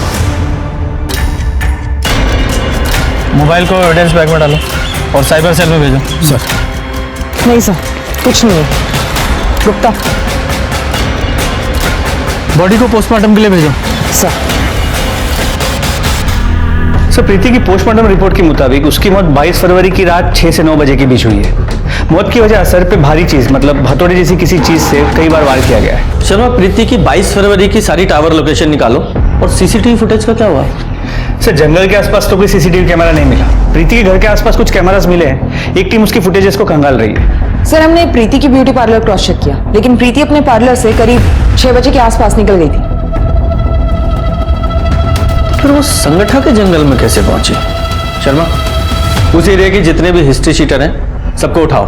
प्रीति के भाई ने बताया था प्रीति का किसी के साथ अफेयर था। सर उसने कहा तो था, लेकिन कॉल रिकॉर्ड्स में ऐसी कोई बात सामने नहीं है।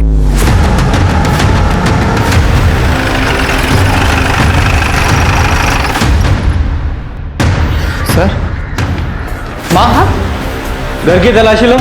सर क्या ढूंढ रहे हैं साहब? किस चीज की तलाशी? सर क्या ढूंढ रहे हैं आप? तलाशी के बाद बताते हैं।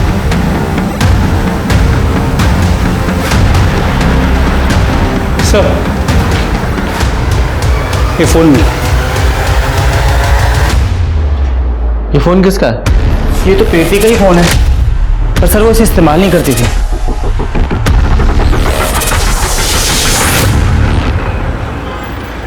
ठीक है सर, प्रीति के पुराने फोन को चेक किया। पिछले 1 महीने से वो सिर्फ एक नंबर से बात कर रही थी। सर वो नंबर किसी चंदन मिश्रा के नाम पे रजिस्टर्ड है। उठा के लाओ चंदन मिश्रा को। हमने कुछ नहीं किया। साहब उस दीपक सिन्हा का अफेयर चालू था प्रीति के साथ। उससे बात करने के लिए वो हमारा फोन इस्तेमाल करता था। कभी कभी तो खुद ही जेब से निकाल लेता था साहब। पुरानी जान पहचान थी तो हमने मना भी नहीं किया। इसके अलावा हम कुछ नहीं जानते साहब। हमने कुछ नहीं किया साहब। कुछ अच्छी कहानी है। कहानी नहीं है साहब। ये देखिए साहब, ये है दीपक सिन्हा।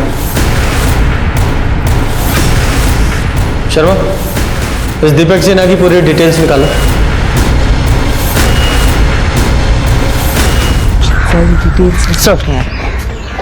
सर दीपक सिन्हा के बारे में कुछ इंपॉर्टेंट बातें पता चली है। दीपक सिन्हा की 2 शादियां हुई। उसकी पहली बीवी राधा 8 महीने पहले 14 जून को अचानक से गायब हो गई। दीपक सिन्हा ने शिवनगर पुलिस स्टेशन में उसकी मिसिंग कंप्लेंट भी दर्ज की।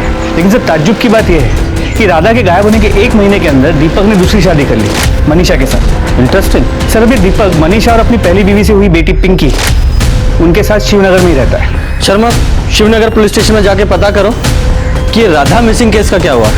सर जिस दिन दीपक ने राधा की मिसिंग कंप्लेन लिखाई थी उस दिन कमला नगर में एक जली हुई लाश मिली थी। पोस्टमार्टम रिपोर्ट से पता चला 25 से 30 साल की औरत थी। गला घोटकर उसको मारा गया। मैंने कुछ लोगों को बुलाया था बॉडी की शिनाख्त के लिए। पता नहीं हमारी राधा किस हाल में होगी। राधा मिसिंग केस तो अभी भी ओपन है, लेकिन राधा का अभी तक कुछ पता नहीं चला।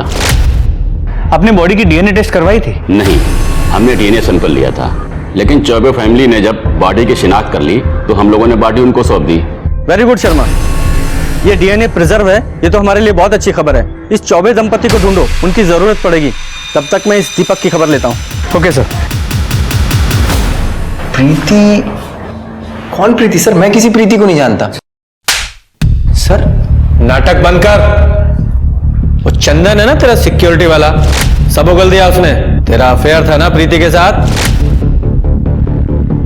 दीपक, ये सब क्या है? इंस्पेक्टर सर क्या बोल रहे हैं? 22 फरवरी की शाम को 6 से 8 बजे के बीच कहाँ था तू? मैं तो ऑफिस में ही था सर। अच्छा, क्या सबूत है? सर सबूत तो हम खुद है सर। हमारा प्रीति के खून से कुछ लेना देना नहीं है सर। मैंने खून कब कहा? मैंने तो ऐसा कोई आरोप नहीं लगाया।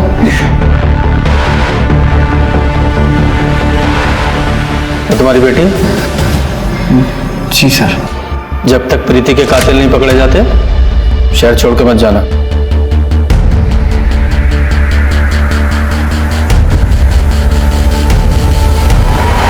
आपकी बेटी शुभांगी के केस के बारे में आपसे बात करनी थी। उसका कोई फोटो है आपके पास? जी सर, हम बहुत परेशान थे।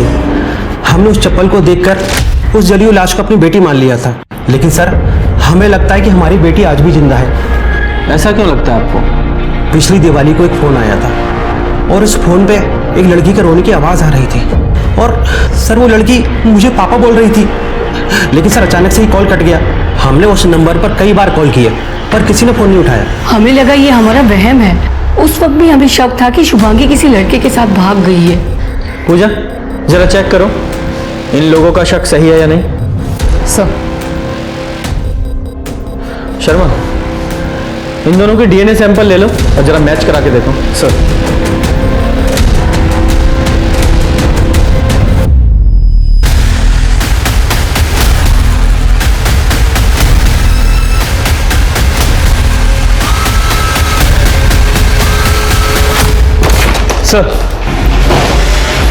सर मेडिकल रिपोर्ट, जली हुई बॉडी शुभांगी चौबे की नहीं है। तो वो डीएनए दीपक सिन्हा की बेटी पिंकी से मैच करा के देखो। सर दिवाली के दिन चौबे फैमिली को जो कॉल आया था वो नागपुर के रमेश नगर के पीसीओ से किया गया था। ये नागपुर पुलिस को कांटेक्ट करो और देखो ये शुभांगी जिंदा है या नहीं। सर। लीजिए भाभी, खाना खा लीजिए। ऐसे कब तक चलेगा भाभी? ऐसे में आपकी तबीयत और खराब हो जाएगी। खा लीजिए। अब भगवान की इच्छा के आगे किसका जोर चला है भाभी जी। हम भी तो प्रीति को अपने घर की बहू बनाने का सपना देख रहे थे, सब मिट्टी में मिल गया। जिसने भी ये किया है भगवान माफ नहीं करेगा उसको। जाने वाले के साथ मरा तो नहीं जाता ना। हम है, प्रकाश है, हम सब आपका ख्याल रखेंगे। वैसे प्रकाश है कहाँ? हाँ ठीक है, जाओ जरा आसपास चेक करो, बॉडी चेक करो। सर ये तो प्रकाश है, प्रीति का भाई। एक ही परिवार के दो लोगों का खून होना ये कोई इत्तेफाक नहीं हो सकता। जरूर इसके पीछे कोई गहरी साजिश है।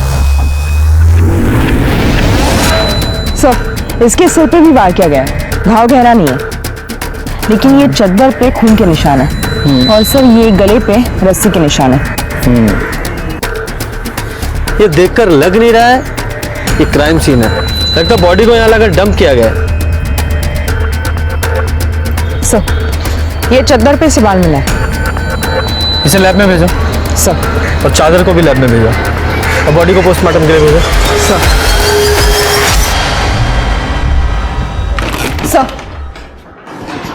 सर नागपुर पुलिस ने इंक्वायरी की है, हमारा शक सही निकला। शुभांगी नागपुर में रहती है अपने पति के साथ। ये रही उन दोनों की फोटो। सर शुभांगी ने कबूल किया कि उसके माँ बाप इस शादी के खिलाफ थे, इसलिए वो गोरखपुर से नागपुर भाग गई थी। Good job. ये शुभांगी को गोरखपुर आने के लिए बोलो। सर।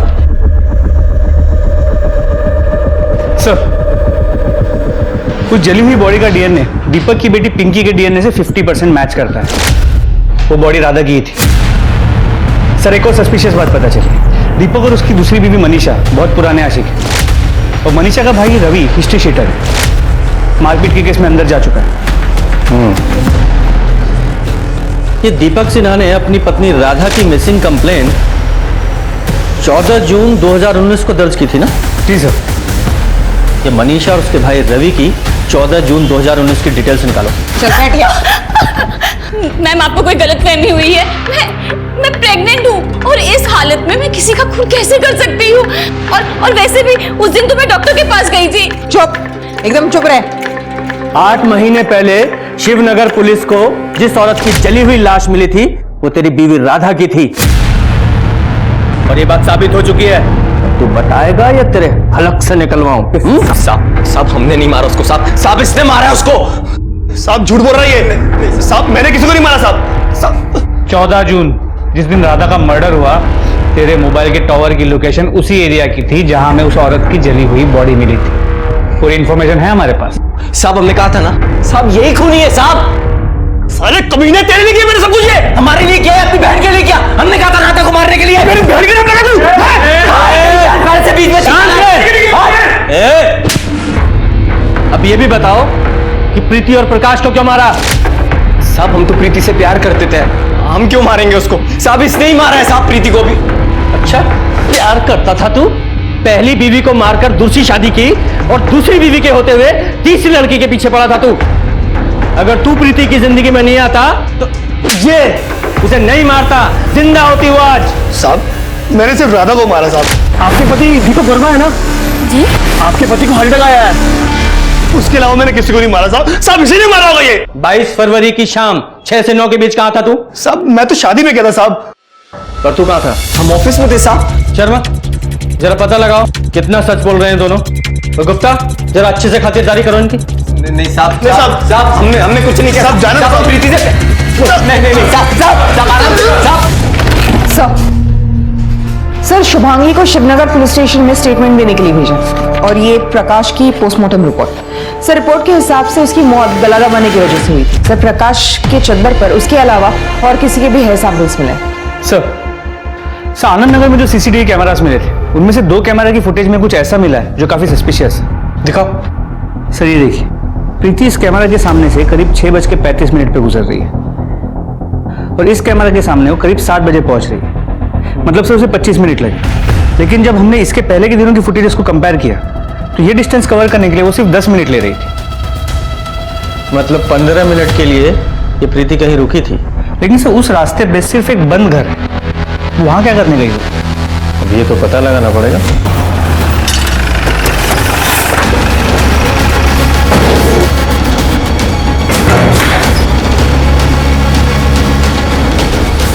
जरा चेक करो, वो दरवाजा देखो। चलो जरा चेक करो।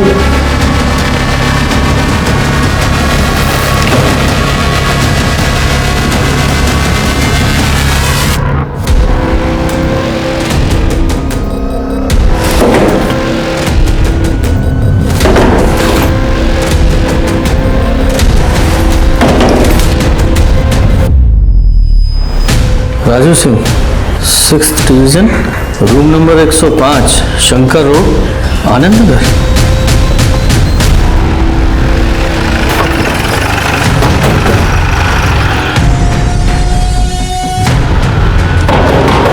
कौन है? बोलो।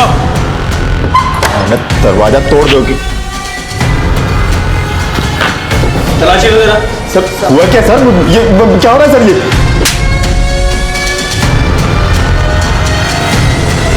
सर मैं इज्जतदार आदमी हूं, आप ऐसा कर नहीं सकते। इज्जतदार आदमी है तू?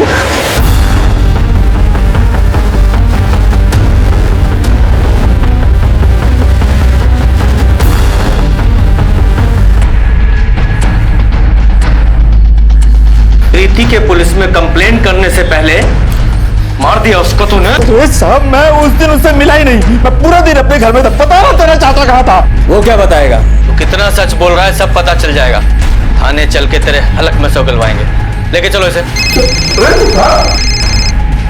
हेलो, ठीक है हम देखते हैं। सर मुन्ना खबरी का फोन था।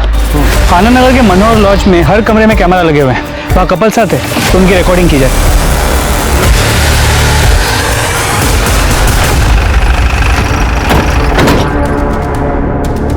शर्मा मैनेजर को लेके आओ। पूजा हर एक रूम में बताओ कि हिडन कैमरे लगे हुए हैं, कोई पैनिक नहीं चाहिए। अब लोग जाओ तलाशी लो। अरे साहब हमने क्या किया बता दो साहब। साहब बोल क्या हुआ साहब? कितना हफ्ता चाहिए? मैं देने को रेडी हूँ साहब। पैसा देगा तू? साहब बहुत पैसे आए तेरे पास। बट मैंने किया क्या है साहब? अभी पता चलेगा। गुप्ता बाकी कमरे चेक करो। सर ये 2 कैमरास मिले, बाकी कमरे चेक हो रहे हैं। क्या है ये? बोल साहब। बोल वरना मार मार के टमाटर की तरह तुझे लाल कर दूंगा। बताता हूँ साहब, हम तो सिर्फ यहाँ पे काम करते हैं साहब। हमें कहा गया था कि सेक्स वीडियो रिकॉर्ड करके उसकी कॉपी बना के एक आदमी को भेजते रहे। वो आदमी हमें उस सेक्स वीडियो के बदले अच्छे पैसे देता है साहब। कौन है वो आदमी? कौन है वो आदमी? शर्मा, जहां इन कैमरास की वीडियो रिकॉर्डिंग होती है वो हार्ड डिस्क रिकवर करो। सर मनोहर लॉज से जो हार्ड ड्राइव बरामद हुए थे उनमें कई सारे सेक्स वीडियोस मिले। सर उनमें से एक सेक्स वीडियो में प्रीति भी है। प्रीति? सर ये देखिए।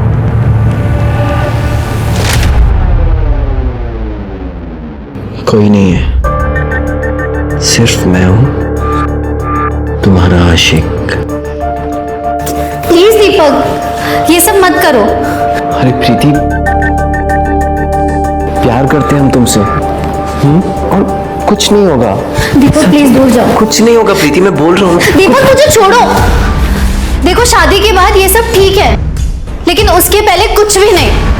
मुझे घर जाना है। प्रीति, मुझे प्रीति हमारी बात सुनो। सॉरी, अब गलती हो गई हमसे।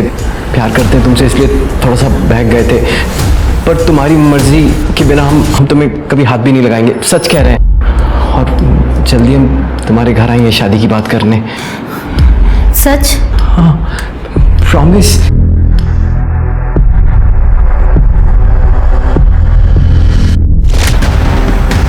उठा के लाओ इन मर्डर्स के मास्टरमाइंड को। सर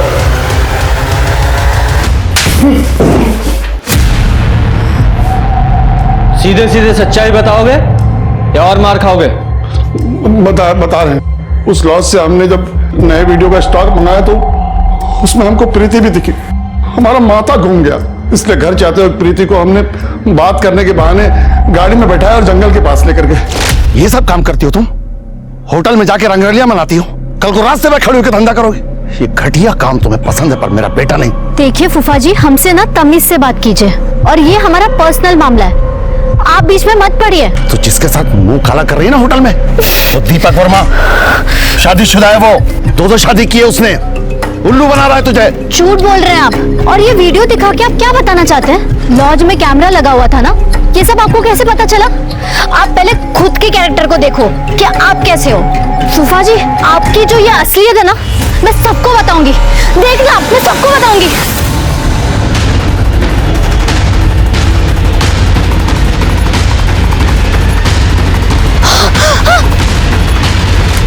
ये बात हमने अपनी बीवी को बता दी। पहले तो ये हम पे बहुत गुस्सा हुआ, फिर इसको बदनामी का डर लगा तो। सुनो जी, हमको ना इस शहर छोड़कर चले जाना चाहिए। अरे पुलिस वाला बहुत होशियार होते हैं, अगर उनको पता चल गया कि प्रीति का खून आपने किया है तो जिंदगी भर जेल में सड़ोगे फिर। कितनी बार तुमसे कहा है कि ये बातें मुंह से मत निकाला करो। हमने मारा प्रीति को। देखो प्रकाश, पुलिस के पास जाएंगे और सब कुछ सच बता देंगे। हमारी बात सुनो प्रकाश। अब वही चादर तुम्हें फांसी के फंदे तक पहुंचाएगी। उस चादर पे तुम्हारे बाल मिले हमें। इन दोनों के खिलाफ दोनों मर्डर की चार्जशीट बनाओ। सर, प्रीति और प्रकाश के खून के आरोप में चरणदास और उसकी पत्नी सुमन को सजा मिली। दूसरी तरफ राधा की हत्या के मामले में कोर्ट ने दीपक, मनीषा और उसके भाई रवि को दोषी करार दिया। हमने अक्सर लोगों को कहते सुना है कि किसी की सूरत देखकर उसकी सीरत का पता लगाया जा सकता है, लेकिन आज के जमाने में ये कहावत बिल्कुल लाजमी नहीं है। किसी पर भरोसा करना अच्छी बात है, लेकिन भरोसा करने से पहले उस इंसान को अच्छे से जांच लेना, परख लेना बहुत जरूरी है। सतर्क रहकर ही ऐसे दगाबाजों से हम खुद को बचा सकते हैं। तो अब मैं दिव्यांका त्रिपाठी दही आपसे लेती हूँ विदा। फिर मिलूंगी नई और सच्ची कहानियों के साथ। आप देखते रहिए क्राइम पेट्रोल सतर्क। जय हिंद। क्राइम पेट्रोल के और भी दिलचस्प कहानी देखने के लिए हमारे चैनल को सब्सक्राइब करें और बेल आइकॉन दबाना न भूलें।